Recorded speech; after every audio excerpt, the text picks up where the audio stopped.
today I have the great pleasure of connecting with Katarina Lundgren, located in Sweden at the MiMer Centre, a place where they develop different curriculum independent of a model. They're science-based and they are a trauma-sensitive equine, oh, I'm going to mess this up already, look at that. Trauma-sensitive equine-assisted mindfulness is what they do there, and interventions, and they work on paying attention to cognitive aspects, neurobiology, etiology, psychology.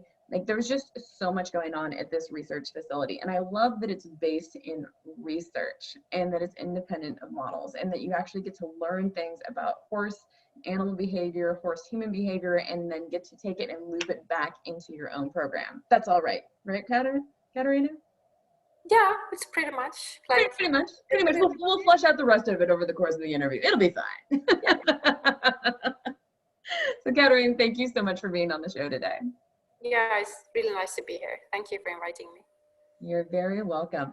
I don't think I've gotten to interview somebody from Sweden yet on the show. This is very exciting. Tell me a little bit about the culture of the horse in Sweden. Yeah. That's an interesting chapter all on its own. We have our own kind of horses. So we have some draft horses and we have some warm blood that we're really proud of. And the warm blood comes from a tradition of breeding war horses, and the drafts, of course, are for working. And then we had smaller horses for carrying stuff like in agriculture and so. But they are too small. So the king, some 100 years ago, decided they weren't wanted. So they were like, so they don't exist anymore. There is one left, one small pony left, but the other one has disappeared. Interesting. Yeah, it is, and it became highly regulated. The king decided you can only have these horses for war, and then you can have these draft horses or carriage horses. Everything else needs to go. Fascinating. Yeah, but after that, of course, we went into the last 100 years. Everybody here, as in every other country, want everything that is unusual and have dots and are really big or really small. So we have everything here now, but yeah. What would you say are the most common riding styles in Sweden? Or do you just like have a little bit of everything like everybody else? I would say we most people are doing like dressage and show jumping is probably the most common ones. Like English riding style, not your type of riding you have with the Western style, yeah. It kind of came like 15 years ago, 20 years ago, but it hasn't been, it's not very big. It's not like grown into something. So there are smaller, some hunting and some, but basically dressage and show jumping. Interesting.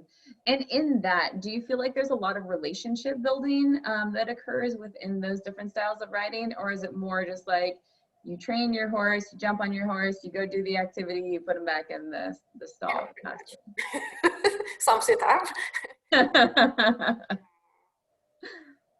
We have a really like well-established riding school system for kids. So it's kind of organized according to the old army style of training. You know, like you're supposed to be on the left side and you're supposed to do this and you're supposed to ride in like a straight line and everything. But there isn't much talk about the relationship with the horse, or like he's a sentient being, or he's a subject, an agency and stuff like that. It's more, the horse is either cute, or it's your training competition companion. There is a lot of talk about connection and close collaboration and being like in a dance and all that, but what it looks like to me is the same old. Gotcha. Yeah. So being from Sweden, like what first helped you to transition from like, well, let's start at the beginning. Did you have horses as a kid? Like what's your journey with horses and starting into research and doing this type of, you know, trauma sensitive equine mindfulness that you do? I really, really wanted to be with horses when I was a kid. And I read all the books and dreamt and you know, I had some very short period when I went to riding school when I was like 8, but it wasn't possible to continue, and I kept on dreaming about horses. And when I got a little bit older, I tried to go to different riding schools, but I couldn't stand the way the horses were treated. So I didn't understand why you needed to kick them, or why you needed to use whips, and the harshness, and the not seeing them, and that I think was very much strengthened my own traumatic, like my own trauma history. So I loved the horses, but I couldn't stand the environment or the mindset of the riding school. So I kept starting and having to drop out. So it wasn't until actually one of my sisters are a riding instructor. So I was bugging her all the time, please teach me to ride. And she made effort, but also with my trauma history, I am very easily scared, and I am, tensions and all this that, like we talked about before we started. So it wasn't at all a smooth journey into being with horses, and I haven't that traditional, like I grew up with horses or something like that. So when I had my third kid, we had moved out in the countryside, and I was living on a farm, and we had, what's that called? When you stable other people's horses, you have a yard, boarding facility, yes. So I was helping out with the boarding horses, learned a lot, but decided when I was like home with my third kid that my sister and I, we should really start like our own riding school. And then we would do all in the correct way, and not like doing all that stuff that I didn't like. Yeah. And we did. And we had it for, I think, 5 or 6 years. And we had kids and adults, and we had like pickup services from schools, and the kids could be there the whole afternoon. We had summer camps, we had, jousting, we had even horseback archery. We awesome. I love it. A lot of things, yeah. And I was mainly on the ground. I was helping out. I was being the safe person for the horses. I was being the safe person for the people. And I learned so much by watching all these interactions. Plus the boarding facility, and I took over that, and I was going to be like at some point in time, we had like 40 boarding horses or something like that. Wow. Yeah, so I saw a lot of horses, and I saw a lot of horse-human interaction. And then I just stumbled on this equine assisted stuff. It's like almost 10 years now, and I went to UK for my first trainings. And you went and you did Igala, right? Yeah, I did Igala. The first ones I was in Igala, and I took like 5 Igala trainings the first year. I learned about it, so I really like immersed myself, and I went to people in Denmark to learn more, and because there weren't any in my region in Sweden doing it, or in the whole of Sweden basically. So I went to Germany to pick up, and I went to conferences, and I got myself a mentor, and I was really like, this is what I'm going to do. Yeah. And it happened, it co-occurred with my horses in my riding school. It was a really small riding school, but it co-occurred with them saying, the riding part, do we need to do that all the time? Could we just not hang with the people? That was what I felt my horses were telling me. We're kind of bored of the, trying to help people get this with riding and driving and all we did. So I felt like, I think I'm supposed to switch over to this kind of work. So I decided it was a 10-year plan. Like in 10 years, I will have a facility where I can provide young girls with trauma, some kind of equine assisted interventions. And now it's been 9 years on that 10-year plan.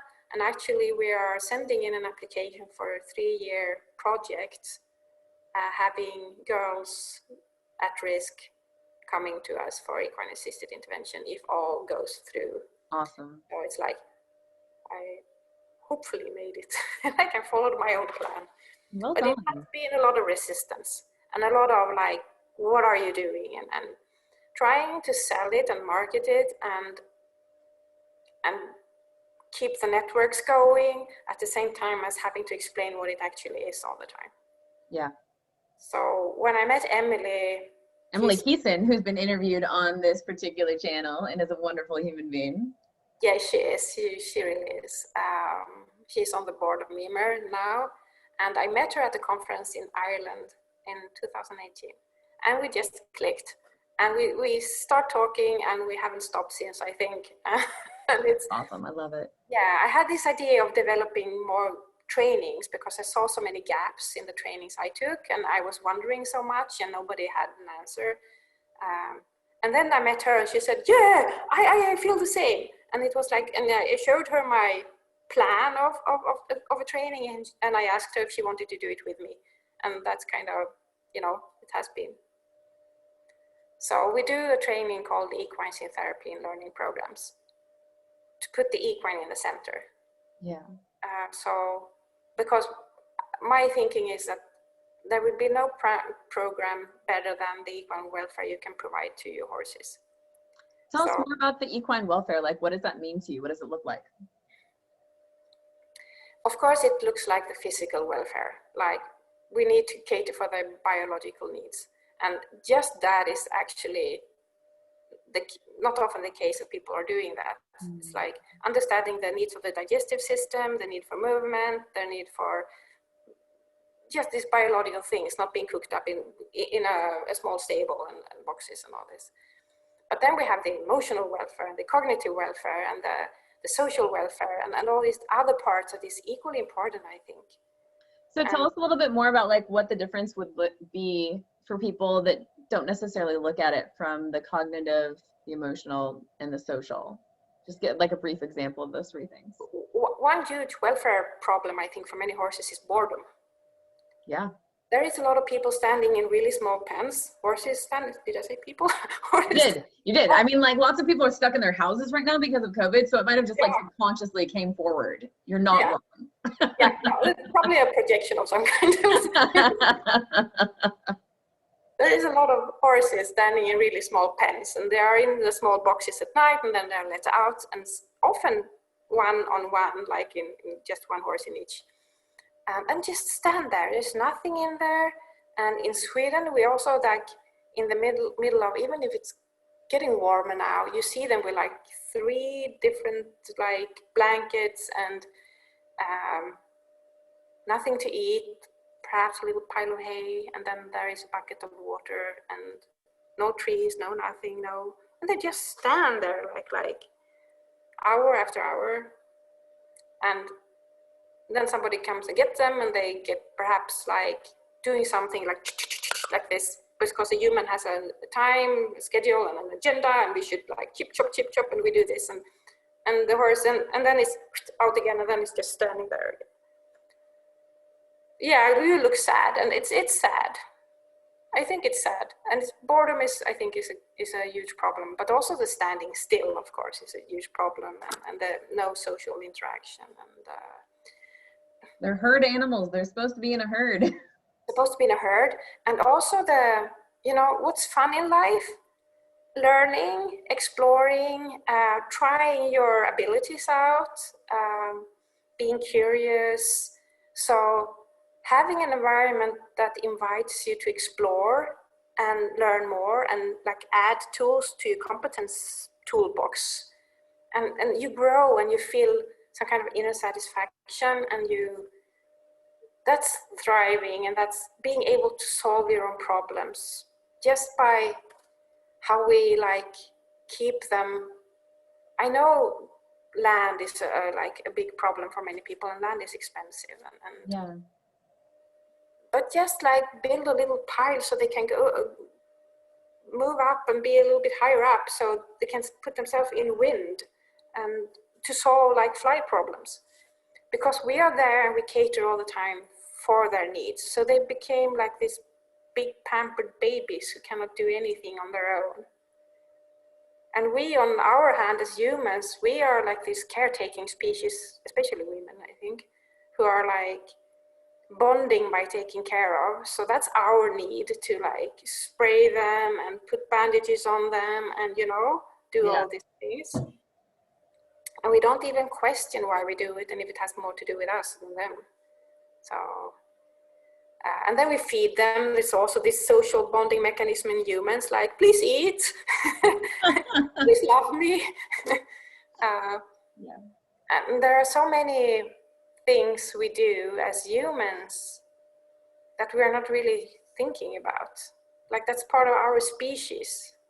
Yeah. And we can add the cultural layers and the personal backgrounds and then the school you went to and then what you learned and all that and all the different lenses you have put on your nose, your glasses. Yeah, now you have your centers in different countries. So you have the UK, you have Italy, Norway, Finland, and Canada. So yeah. culturally, like what's your experience being in those different countries with your program? That's very interesting and very, like, I learned so much by traveling to all these different places. And some is the same wherever you go. Sure. The human lens, I think, is like, but then the different ways of I don't know if it's depending on country, because we have a lot, the people that comes to MiMer, they often come and say, I have for so long been looking for a community where you see the horse in a different way. Like you see him as this sentient being that you're curious about. And maybe it isn't about having the horse doing something in particular, or it's more about learning and building relationships and understanding the other and make sure that there is like some reciprocity and some equality in what you do. And those people come from all over. Like you see in MiMer, we have centers in different, and in the board, we have people from Poland, and we have people from UK, Norway, Italy, UK, Canada. We had one from Finland, and it's just, you know, people come from all corners of the world, basically. Yeah. But with this common view on horses, like people are a bit tired of they want something else, and they look behind what's like presented to them. And traveling especially helps me with this point of reference. When I go to another culture, another country, it gets easier for me to see my own country, my own culture, and what happens there. Yeah. So, and I don't really believe in making any particular culture better than the other. There is this idea of there is more like cultures closer to nature and more like often indigenous people, and I have all the respect for indigenous people. It's not that, but the romanticizing and the like putting them on a pedestal like they are always in deep soul communication with all animals. And my travels in Mongolia tells me other things. Interesting. Because some stuff they do is like they've grown up with horses since they were tiny babies, and other animals as well. But they also do stuff just out of habit, or some stuff is not really well thought through, and you know, and we can learn something from each culture. Yeah. It's not that any other culture is better than, but it's this, of course we come from this, that the white male from certain parts of the world was the best version of humankind. And that, of course, we need to leave behind, all of us. But apart from that, it's not to decide that then the white male from the Western part is very bad, and this is what we are supposed to go to instead. Yeah. So what I see is this, every time there is a new theory or a new whatever, it's like throw out the baby with the bathwater and run over here and adapt and adopt that instead. So all of a sudden everybody's rushing to the polyvagal theory and you know, this is what we need to do, and this is we're embracing, and throw everything out, and everything old is bad, and instead of like, okay, balance and keeping some of the old, but just looking more critically at what you're doing, and then looking critically at the new and evaluating and saying, how does that fit into my value system and my core beliefs? And value system's a big deal. Yeah, what part of this do I want to pick? It's like, so I really like observing people and horses, and I see these tendencies and these movements and in our field, and this fascinates me.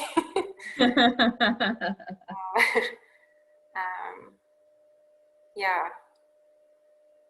So I like being part of creating something new, and I think I am a builder in my soul. Like I want to build things and Yeah, visionary and a builder. Yeah, contributing and adding my perspective. Yeah, I love how you have an independent model that people can weave into what they already know, models that they're already using. You want to tell us a little bit more how that all works? When I went to Agala, I was taught like I needed to be untrained and unlearned, and then I went to other models and they say basically the same. So when people come to our trainings, we say, you know so much already, we have deep respect for every knowledge and learning and experience you have gathered, and we just want to add more tools to your toolbox. And then people are like, they're not used to being talked to like that, because they're told that they should throw out everything old and just listen to this new clinician or this new person or this new whatever. I think it's, value everything that we have gone through and learned in every school, and it has a meaning, and you picked up something and you put it together to your unique perspective on the world. Yeah. And telling people that actually makes people smile a lot. They're like, yay, I can show up somewhere and I can share all my knowledge and I'm not going to get shut down. I know something and I'm valued for what I know and I can contribute, and then we can have these beautiful discussions instead of us being this teacher that feed them with whatever. And it's interesting. So when you have people that are coming in from all over the world, they've studied all these different models and you're giving your model, I would imagine that at times there is some conflict in conversation. We don't have a model.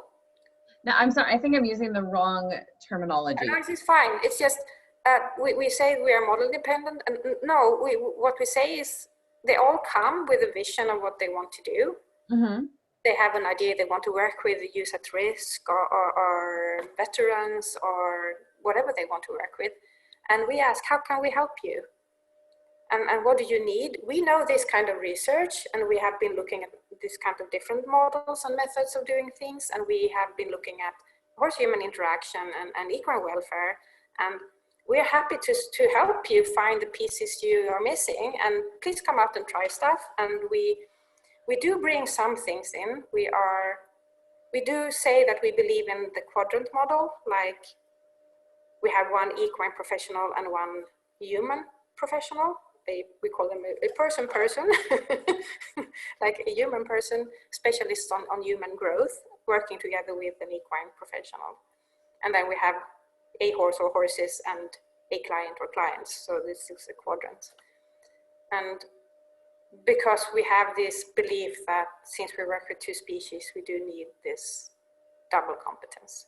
And it's hard to become a really good person, that takes a lifetime, and to become a really good horse person, that's the same.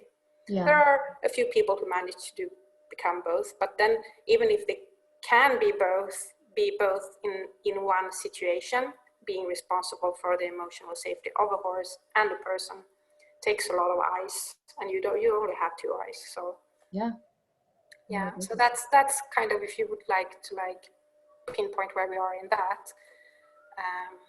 And then we do think that the people coming to us are the ones who are supposed to be in the center. Yeah. So it's very oriented to whoever is coming and not opposing your views, not putting anything on anyone, being very respectful in choosing your words, but being curious. No, I love that. It's like when the student is ready, the teacher will appear. Yeah, and it's about both. I've heard a lot about therapists telling what they do with explaining they're walking with, they walk together with someone in a journey of growth or learning. And I would also like to say working with, because it's also not only as a companion, you're adding your experience, you're being there at service, but you're not directing anything. Yeah. So sometimes it takes more being with, and me coming from a mindfulness background, mindfulness have these two different things, being with and working with. So you are with, and then you expand your ability to be with by working with. So it is this two-folded thing. Yeah, and you talk about it being trauma sensitive. Can you tell us more about that? Yeah, and it comes from, I have a really crazy background. I have a lot of trauma in my own background, and I have myself been a client in equine assisted trauma therapy for many years. So I know myself that this work works. And I don't meet many people who are providers who have this client experience in the same way. Most people have been like in the client role in a training or something, but I actually been experiencing doing really hard therapy work as a client in equine assisted interventions.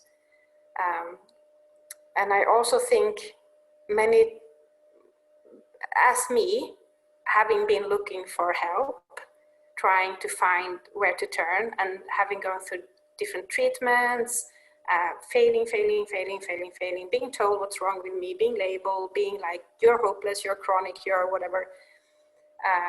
And then gone through this process with horses. I am a strong believer that this is,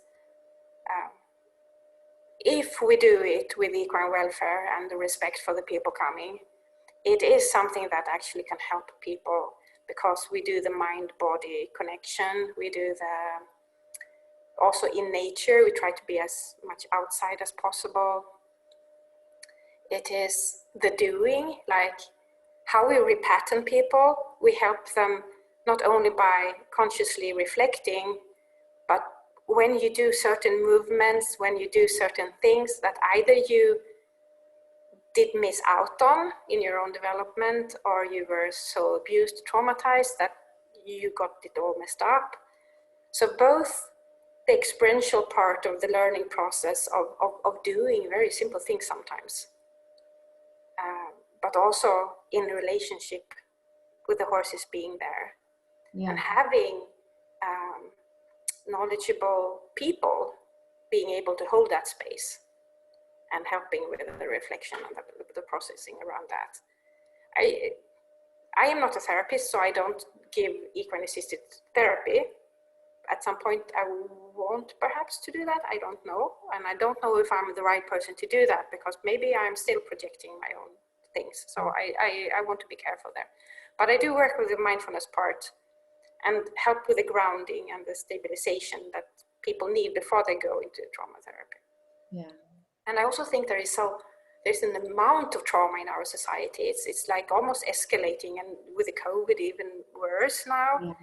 And there is so much need, and people are not trauma informed. They're not trauma sensitive. They work with people and they don't know what trauma is. They don't know the signs. They don't know how to be respectful in it. Even you meet people in the healthcare and they don't know how to be trauma informed, and in schools. And so that's also a big passion of mine to like, how do we meet people in a respectful way that don't scare them? How do we keep people safe? How do we help them to get into a state where they actually can learn something and can repattern and heal? Are you doing, I know you do courseworks at your facility. Are you doing any courses specifically on educating people on trauma-informed care in the verbiage? For the horses, you mean? Just in general, since it's a passion of yours and you see that people are struggling with it out there, to just the basic model, or not a model. In all our trainings, in our level 1, we have a section that explains what trauma is. Yeah. So our goal is that everyone who takes our trainings will end up being trauma informed. And if they're never going to work with it, at least they will recognize what it is, and they could refer people on. Like saying, okay, I don't work with it, I see and I can pick it up. But they also can do things, including people who come to trauma, like giving choice and understanding when people are trying to voice themselves, and if they are careful with touch, for example. So just teaching people all these basic things, right? And how can they ground someone in a, like knowing the 5, 4, 3, 2, 1, how to use your senses to ground yourself and stuff like that. if they can do that, you have won a lot. Yeah.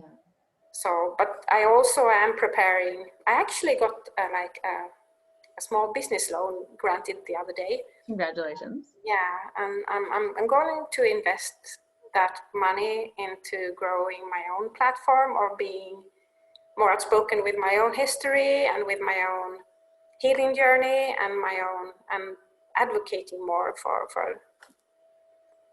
both working with horses and being trauma informed and all that. So that's great. I'm equally passionate about the horse assisted work as I am about the trauma part. And I do think, I like looking back on myself, it was much easier to enter this field and talk about equine welfare and to be an advocate for somebody who seemed to have no voice and not often choices and perhaps no agency, than to speak about myself. Yeah. So human welfare is very much missing in many situations. I think it's easier for many of us to focus on the equine welfare, and they deserve welfare. So, yeah. Of course, but I wonder how many women in our field are focusing on rescuing horses, on working the butts of not taking care of themselves, and all this. Yeah. Because they have themselves unresolved trauma, and instead of helping themselves, they help horses, and they break down because they can't do more. They rescue like 100 horses, and it's still not enough because they have this inside need. Yeah. So that's really interesting. I'm aware of my trauma lens. I try not to forget it when I work, and I don't feel ready to. At some point, I would really much like to work with severely dissociative people having severe trauma. I am not ready for that yet, but I'm moving towards it, and it's a process. So, yeah, absolutely. Yeah. Can you tell us a little bit more about the science behind your work, since you are a research center? Yeah, I went to a lot of trainings and conferences and stuff, and I kept on asking all these questions like, what are the mechanisms behind this work? I can see that the horse is helping, but what is it he's helping with? And why do you do this? And why do you do that? And why, all these whys. So I went back to university and started in cognitive science to understand this more. Like, this is the horse's mind, this is my mind, and the interaction. And it has been an ongoing journey because I have been working really much at the same time. So I'm still not done with my master's. I'm keeping on saying, like, I'm writing on the thesis, but it's not really done yet. But it took a long time. It really takes a long time. Yeah, I know mine was a lot. Yeah, and it's when you're this traveling person, when you work a lot and have a lot of passion, and it's like, sometimes I think I can do stuff with my left hand over here, and it will just take a little moment, but then I find out that, but I need to read this book, and I need to go to this training, and and the more knowledge I get, the more complicated to get writing the thesis, of course. Balance is an interesting thing to attempt, to be certain. Yes. So I hope it will be done this summer, before this summer. I believe in you. Thank you. But it ended me up going to a lot of conferences and taking a lot of courses and meeting Emily, and and being tossed into, and I've always been reading a lot and downloading every article I could find, and and I have a lot of other university courses before that I am using now, and it's I'm this forever student, I think. Yeah. So I do think science is not the answer to everything, and there is really bad science as well. And in our field with horses, it's sometimes. I do think that needs to be much more research on feral and wild living horses to understand the horse. But I also think that if we keep ourselves to committing ourselves to do research on the things we believe in, we can have the critical eyes, and we can ask for other people's opinions, and we can be reviewed, and we can be having the discussions and exploring more and diving into how can I use this theory, and how can we build on this, and how can I understand that. And I do think this curiosity and this drive for understanding is important in our field, because many work with just this gut feeling or this intuition, and you can see that a horse is good for people. And many people say like, yeah, when I'm sad, I go out to my horse and he's kind of my therapist, and I have a good cry and then I feel better. So that's mental health. Yeah, it is in one way, but we need to know more. If we don't understand the mechanisms behind what we're doing, we cannot really develop it. We're stuck with going with our intuition. And maybe that's good sometimes, but I do think our clients, people coming to us, deserve that we know what we are doing, and that we are paying attention, and that we are wanting to make it better all the time. Yeah. So then I think we need science. And science isn't perfect, but it's what we have. Science is exploratory. That's the purpose of science. Yes, asking questions. Being ready to be critical to your own answer, and accepting the answers you find, like, yeah, because okay, sometimes it's not what you wanted. When you No. do science, you explore, and sometimes the answer you find is not the one you wanted, and you have to let go of confirmation bias. And Yeah. you know, like there's so much in that. There's a lot in that you have to be humble, and you have to let go and be willing to take a step out and take the hawk's eye view of the whole picture. And it takes a lot to have a willingness to be wrong, because society tells us so often that it is not okay to be wrong about anything, you know. And I am like wrong 80% of the time. It's like, I have a what lot do of you do ideas. with being wrong? I feel like that's the difference in character for people, is allowing yourself to be like, oh, like I'm wrong. Okay. Do I need to apologize to anybody? Do I need to change my actions? Like, what do I need to do to correct the situation and move forward and grow and do a better job next time I come across this? I think it's, I don't know, I don't really think like, it's not really important to me if I'm wrong or if I'm right, or if somebody else is wrong or right. It's like, what did you come up with? Like, how can we look at what you came up with? And that's the scientist in you. yeah, and doing that, it's like also always acknowledging, who am I? Who am I looking at this? Like taking into account that there is no pure objective truth. It's always filtered, it's always tainted, it's always affected by who did it and whatever ideas they had and whatever research question they came up with. So it's just keeping on asking the questions and being really like, that was interesting. Is it usable? Can we work with it? Can we develop it? Can we see it from 15 other angles? What can we do with it? It's like, let's play with it. It's like, I don't know. For sure. Can you tell us a little bit more like about the neurobiology of the horses that you found? Yeah, that's an interesting topic. We have this, like the way that the new, let's back up a bit. Kind of the blueprint for how we function with our nervous systems. Like that's the same for all the mammals, and even actually for other species outside the mammalian group. Even if their blueprint is a bit different, they still have the same parts. So we basically have the same setup, like the architecture of us is the same. Which would lead you to think like there is a lot of similarities. And there is a lot of similarities. But that isn't what makes it interesting to me. To me, the difference is what's interesting. So, and I've been thinking a lot about that lately, because it seems like it's almost bad to say that all animals cannot do the same as humans can.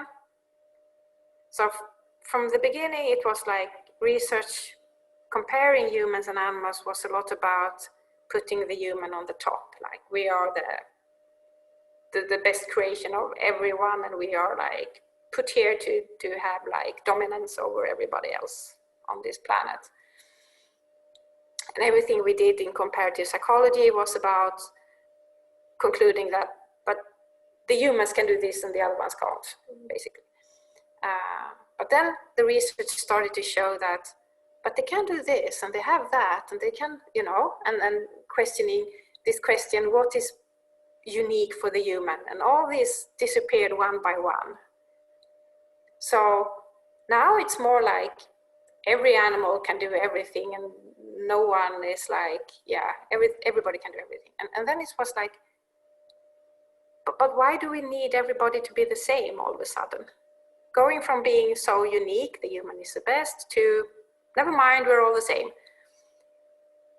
So yeah, we are the same. We have kind of the same blueprint for the nervous system, but there are stuff humans can do that other animals can't, and there is certainly other stuff that animals can do that we can't. I can't fly.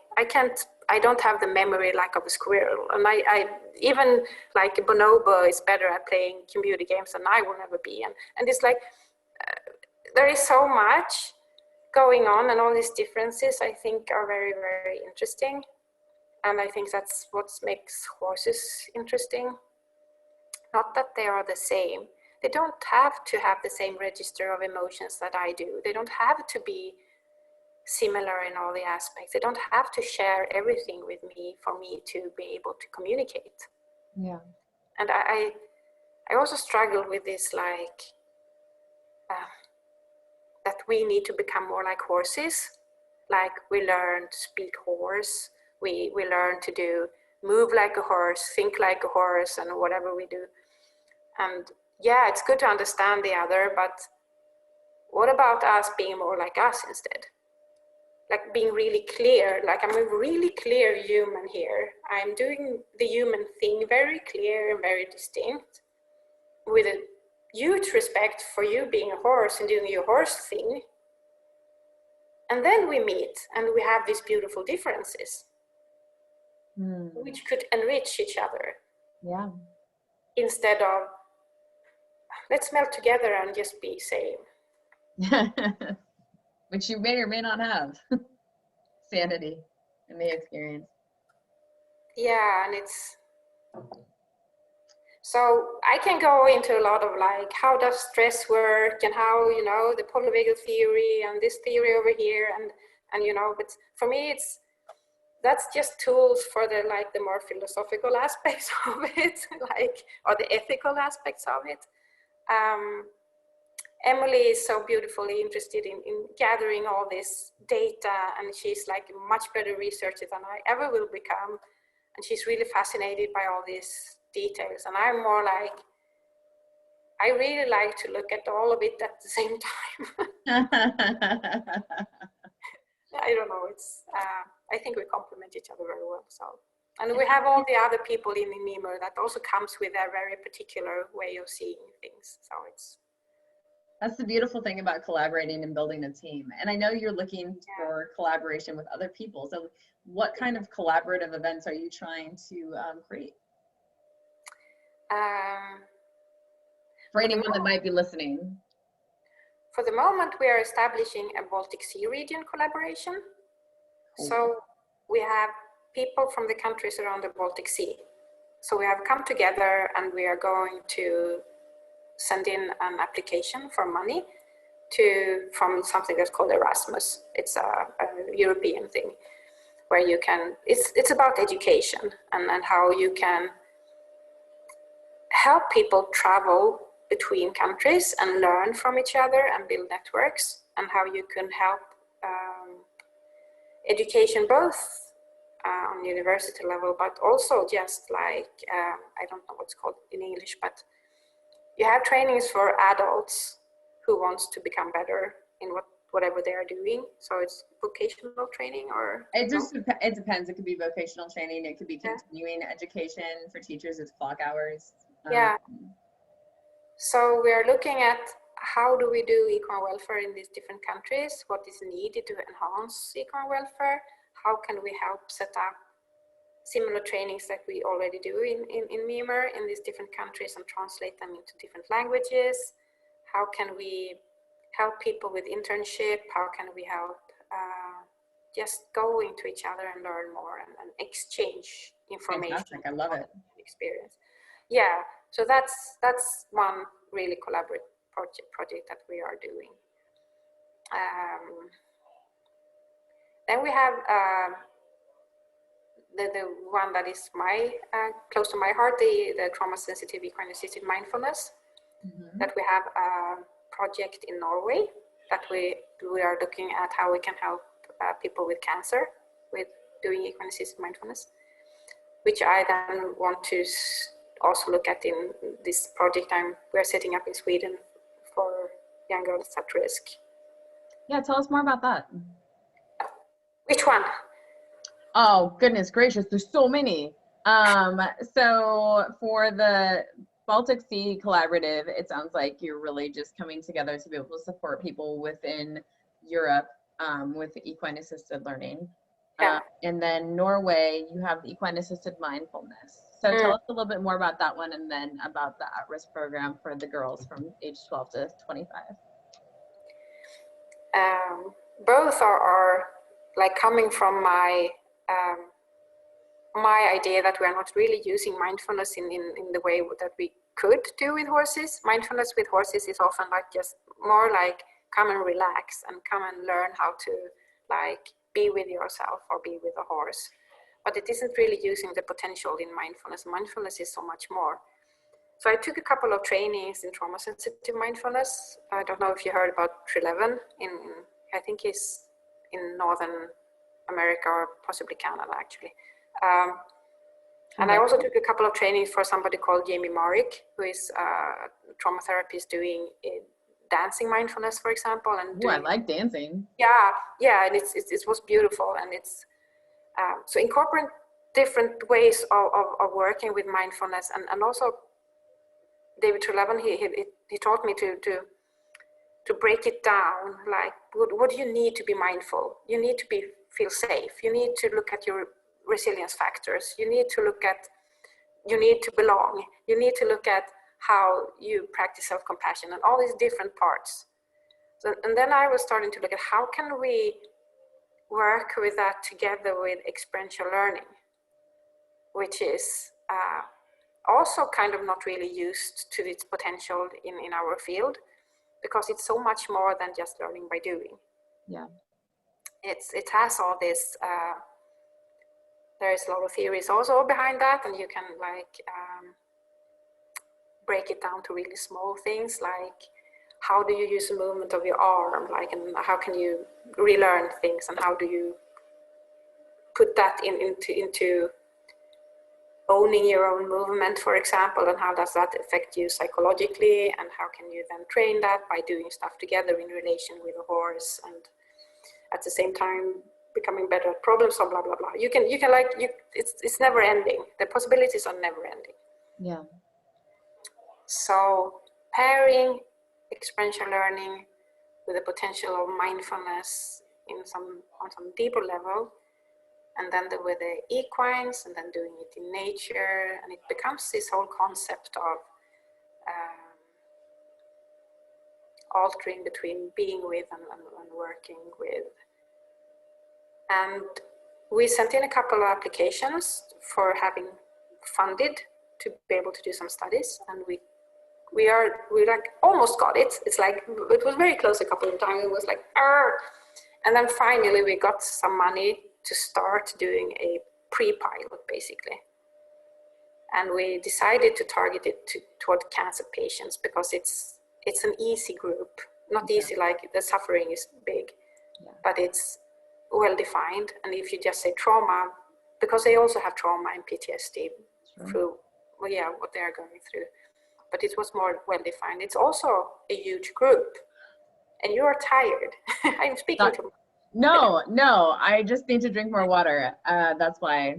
And I didn't have enough coffee this morning. You know, sometimes Emily, she says she has this button that she can push my button and I will stop talking. No, I mean, you're here to talk. I apologize for yawning. I should have drank more coffee this morning. It's not you, it's me. Okay. Yeah, so with the COVID, it has been hard for me to travel to Norway for the moment. Yeah, I was going to ask about that. So we had to push that a little bit, so we were supposed to do it now this spring, but it will happen in the autumn instead. And but when I developed this, so I had this 10-week program for trauma-sensitive equine assisted mindfulness, and we also put that into the application of what we're going to do with girls at risk here. So I went through my divorce last year, and I moved 2 times, and I actually live on an equine vet facility right now. So in collaboration with the owner of the vet clinic and her very well-established and well-known facility, I have possibilities to develop stuff like that. So hopefully we'll get money to that, and then we will do an application for doing research on that part as well. So that'd be cool. Yeah, so there is a lot of different projects going on. And I feel like I'm planting a lot of seeds. And I'm watering and please grow and over here, and what should I do more here and more there? And I know the feeling. and I'm thinking, if they all grow, I'm I need to employ 2 assistants. And if none of them are going to grow at all, it's then I will be in big problems, or big trouble. So I'm just That's funny. Yeah, uncertain times. I understand. I definitely understand. I feel like I'm in that same boat. Yeah. And another part of us, we are also from the COVID having to explore this, how we can do more online trainings. Yeah. And that fits good into, even if I really believe in and I think face-to-face meetings and physical meetings are very important. Also being able to provide trainings for people who cannot travel and don't have access to trainings, and just making it more accessible is weighing it against the quality of the physical meeting and these different advantages. So we are a non-profit. MiMer is a non-profit, so we do this out of passion. We want to be able to eat, of course, and live and pay the rent and all that. But what? That's so weird. People do that? Yeah. Want that. You're not independently wealthy over there, just being yeah, it's cool. I'm just gonna save the world and everything. Yeah, but we have this, ideas. We were going to, I don't know, the conference called HETI. Yeah, I'm familiar with HETI. But for anybody that's not, why don't you just share briefly what HETI is about? Yeah, it's for everybody working with the equine assisted anything, basically. Even if you're on the therapeutic riding side, or if you are doing therapy or coaching or whatever. So it's every 3rd year, I think. And last time it was in Dublin in 2018, and it's going to be in South Korea now in June. Cool. And we really wanted to go, me and Emily. And we were thinking okay, then we're going to go to China and meet some people there. And then we will head over to Mongolia, and we will do go to the research stations and do some more field studies and bring some people along. I mean, I guess I could come with you to Mongolia if you really wanted me to. I mean. But South Korea is very closed for the moment for people coming from Europe or America. Yeah. You have to be quarantined 2 weeks, and China is saying the same. And so HETI come up with this hybrid conference. So it doesn't look like we're going to Mongolia right now. Still, it's an option in the autumn somewhere, perhaps. I actually got an invitation to come and do some teaching in Taiwan. So that sounds cool. That sounds cool. So we'll see how that goes. but part of me just wants to go out on the road and go to places where there are horses living, you know, far away from humans, and observe and immerse and finding out more about them. And another part of me is like, I need to do the trauma-informed stuff, and I need to do the, you know, but sometimes it's like, yeah, a cottage in the Scottish Highlands far away from people, or just going to the road. Yeah, and, that sounds amazing. I would yeah, totally be down with a cottage in the Scottish Highlands, like yeah, just being quiet and enjoying wildlife. yeah. So, And maybe, you know, running into the same human, like that would be okay. Oh, sorry, what did you say? I was making a joke and be like, you know, if I was in the Scottish Highlands and like maybe running into the same human, like that would be okay. I wouldn't be opposed to that. No, and it's like the balance again, you know. Yeah, for sure. Being in nature with horses, and I so love that. Or just being in nature. Yeah, I love being in nature. I don't get out of my house enough. Yeah, you know, walking barefoot is a huge thing I do, and laying on the ground is another thing I really like doing. That sounds heavenly. And taking photos and just being there. And then the other part of me is like, no, we need to go to conference and have more educations and meet and trainings, and you know, it's like. That's funny. Yeah, so I think if I can do both, I will be really happy. There you go. So those are your big dreams for right now, or do you have bigger dreams that you'd like to share? No, I don't. I feel really blessed that I can do this. Still, if it has been hard this last year, sometimes I've been like, I don't have rent money, but you understand. But I did take a jump. I took the big leap like 2 years ago when I sold my bed and breakfast, and said I will do this full time, and I love it. And you come from the corporate world, like originally. Yeah, I did have a couple of years in the corporate world, and I was working with information and communication and graphic design and stuff like that.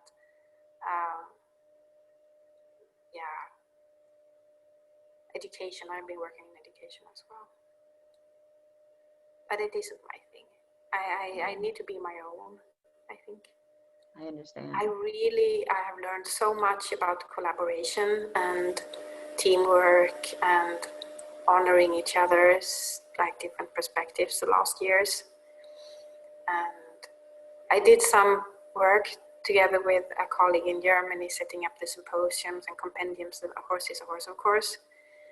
And I just learned so much, and it was so, I met so many people. I even came to the States for the first time, and then I came back, and it's, I don't know, I feel truly blessed, even if it's sometimes a struggle and I have all my fears.